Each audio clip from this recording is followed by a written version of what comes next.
Mia, saang mga lugar plano ng DSWD na magtayo pa ng walang gutom kitchen?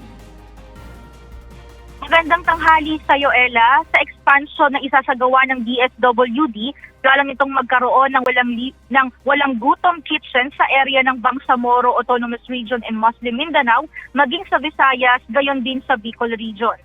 Sa naging panayam kay Assistant Secretary Co-Spokesperson Juan Carlos Marquez, kita nito ang naging malaking function ng dating POGO facility sa Pasay City na ngayon ay napapakinabangan bilang isang welfare facility.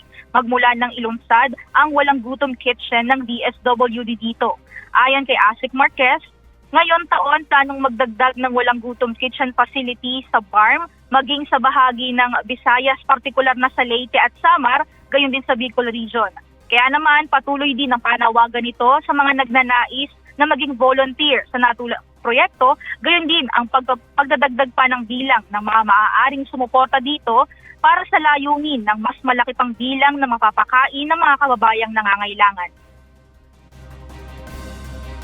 And also, this year, meron naman tayong nilaan din na part of the fund to support this project. And we are also planning to expand it in other areas of the country kung saan merong highest incidence of hunger and malnutrition and food poverty. Sa kasalukuyan, umabot na sa 10,000 mga kababayan ang napagsilbihan ng walang gutom kitchen sa Pasay City pagmula nang ito ay ilunsad ng DSWD noong December 16 noong nakaraang taon. Hanggang sa kasalukuyan ay bukas pa rin ang pasilidad para sa mga nagnanais na maka-avail ng libreng pagkain. At yan muna ang update. Balik sa'yo, Ella. Maraming salamat, Mia Alonzo.